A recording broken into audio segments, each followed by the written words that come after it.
बिस्मिल्लाहिर्रहमानिर्रहीम। अस्सलाम वालेकुम मुअज़्ज़िज़ नाज़रीन व सामीन, मैं हूं आपका होस्ट मोहम्मद मुहसिन और आप देख रहे हैं हमारा YouTube channel history of Islamic world. नाज़रीन, आज की हमारी वीडियो का जो मौजू है वो है ज़बीह सानी यानी हज़रत अब्दुल्ला की कुर्बानी।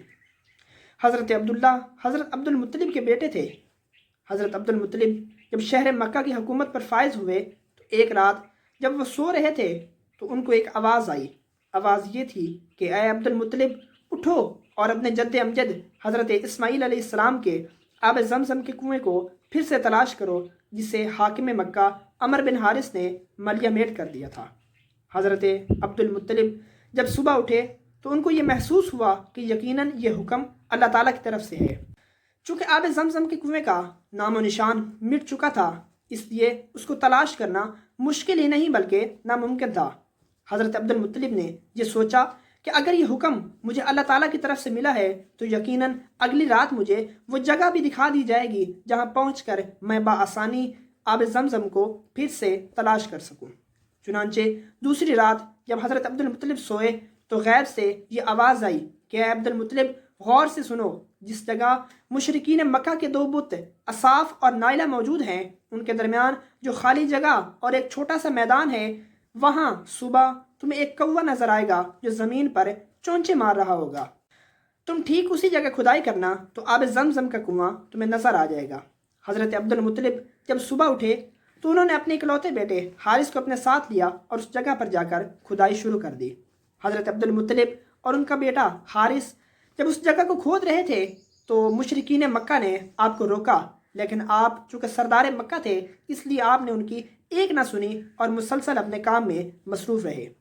हज़रत अब्दुल मुत्तलिब और उनके साहबजादे हारिस जब उस जगह खोद रहे थे तो खोदते खोदते उनको अचानक हरनी का वो पुतला नजर आया जो सोने का बना हुआ था और हीरे और जवाहरात से मुज़य्यन था।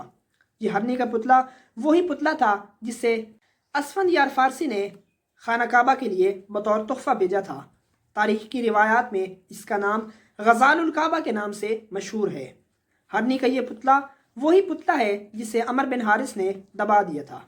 हज़रत अब्दुल मुत्तलिब आहिस्ता आहिस्ता तमाम सामान कुएं से निकालते गए और बिल आखिर आपने आब ज़मज़म के कुएं को मुकम्मल तौर पर साफ़ कर दिया और कुएं को चला दिया। शहर मक्का के लोगों ने जब हज़रत अब्दुल मुत्तलिब का ये अजीम कारनामा देखा तो पूरे शहर मक्का में हज़रत अब्दुल मुत्तलिब की शोहरत का डंका बज गया और तमाम शहर मक्का के लोग हज़रत अब्दुल मुत्तलिब की तारीफ़ें करने लगे। हज़रत अब्दुल मुत्तलिब ने अल्लाह ताला का शुक्र अदा किया और वहीं खड़े होकर एक मन्नत मानी कि अल्लाह, अगर मेरे 10 बेटे पैदा हुए और 10 के 10 हालत बलूगत तक पहुँचे तो उनमें से एक बेटा मैं तेरी राह में कुर्बान करूँगा। नाज़रीन कराम, वक्त गुजरता गया और हज़रत अब्दुल मुत्तलिब के एक के बाद एक बेटे पैदा होते गए। फिर वह वक्त आया कि हज़रत अब्दुल मुत्तलिब के 10 बेटे पैदा हुए और 10 के 10 हद बलूगत तक पहुँचे।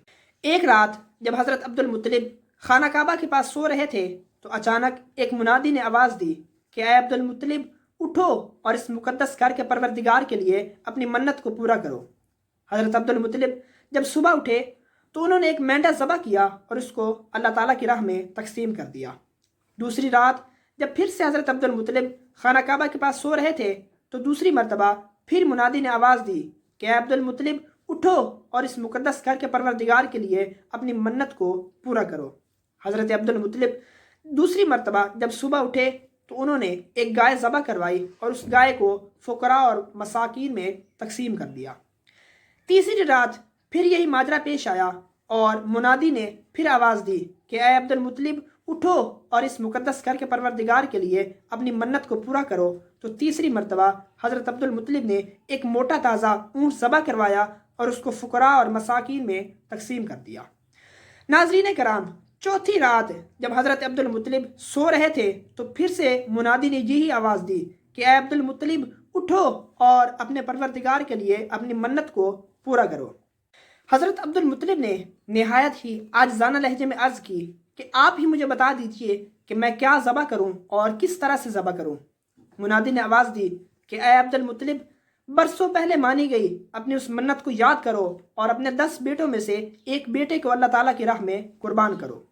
हज़रत अब्दुल मुत्तलिब जब सुबह उठे तो اس پریشانی اور حیرانگی کی کیفیت میں اپنے بیٹوں کے پاس گئے اور اپنے بیٹوں کو یہ سارا ماجرا کہہ سنایا۔ حضرت عبد المطلب کے 10 بیٹے بہت زیادہ فرما بردار تھے۔ سب نے ہاں کی کہ اے ابا جان آپ ہمیں قربان کر دیں۔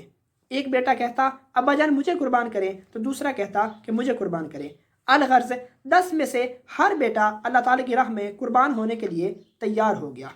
چنانچہ حضرت عبد المطلب نے فیصلہ کیا کہ قرعہ ڈال دیا جائے اور جس کے نام قرعہ نکلے گا اس کو اللہ تعالیٰ کی راہ میں ذبح کر دیا جائے۔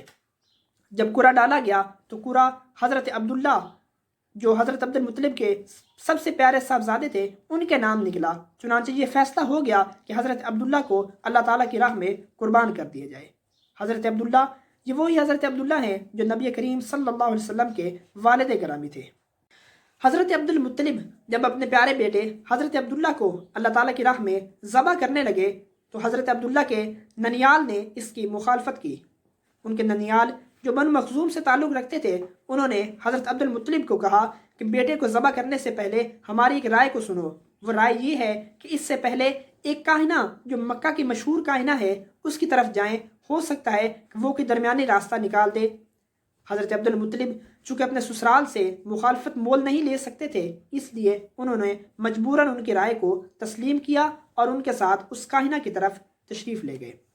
حضرت عبد المطلب جب اس کاہنہ کی طرف گئے اور ان کے ساتھ حضرت عبداللہ بھی تھے اور قبیلہ بنو مخزوم کے لوگ بھی تھے، اس کاہنہ نے جب سارا ماجرا دریافت کیا تو اس نے ایک رائے دی اور حضرت عبد المطلب سے پوچھا کہ اے عبد المطلب مجھے یہ بتاؤ کہ اگر کوئی شخص کسی کو قتل کر دے تو اس کی دیت کیا ہے؟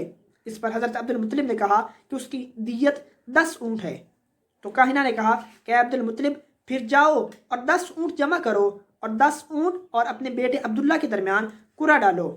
اگر قرعہ 10 اونٹوں کے نام نکلے تو 10 اونٹوں کو اللہ تعالیٰ کی راہ میں قربان کر دو اور اپنے بیٹے کو بچا لو، لیکن اگر قرعہ تمہارے بیٹے کے نام نکلے تو 10 اونٹوں کے ساتھ 10 اور ملاؤ اور 20 اونٹ اور حضرت عبداللہ کے درمیان قرعہ ڈالو، اور جب تک اونٹوں کے نام قرعہ نہ نکلے تو ہر بار 10 اونٹ شامل کرتے جاؤ۔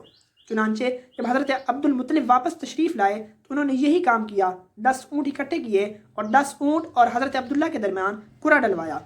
پہلا قرعہ حضرت عبداللہ کے نام نکلا، اس کے بعد 10 اونٹوں کے ساتھ 10 اونٹ اور ملائے گئے اور پھر 20 اونٹ اور حضرت عبداللہ کے درمیان قرعہ ڈالا گیا۔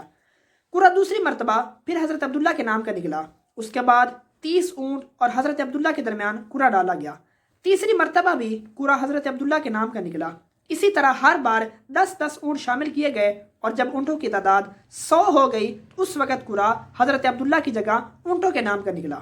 حضرت عبد المطلب نے کہا کہ ہو سکتا ہے شاید اس مرتبہ اتفاق ہوا ہو۔ حضرت عبد المطلب نے جب دوسری مرتبہ قرعہ ڈلوایا تو قرعہ حضرت عبداللہ کی جگہ پھر سے 100 اونٹوں کے نام نکل آیا۔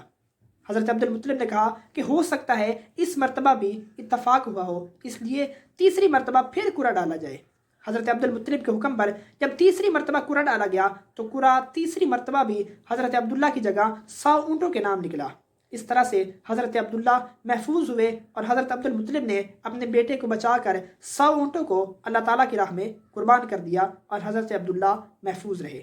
معزز ناظرین کرام، اسی وجہ سے ہمارے نبی کریم صلی اللہ تعالیٰ علیہ وسلم کو ابن الذبیحین یعنی ذبیحین کا بیٹا بھی کہا جاتا ہے۔ واللہ عالم بالصواب۔ ناظرین کرام، آج کے لیے اتنا ہی۔ تاریخ کے سفر میں ہمارے ساتھ رہنے کے لیے ہماری ویڈیوز کو لائک اور شیئر کریں، چینل کو سبسکرائب کریں اور بیل آئیکن کو پریس کر لیں تاکہ ہماری آنے والی تمام ویڈیوز آپ تک بآسانی اور بر وقت پہنچ سکیں۔ بہت جلد ایک نئی ویڈیو کے ساتھ آپ کے سامنے حاضر ہوں گے، تب تک کے لیے اللہ حافظ۔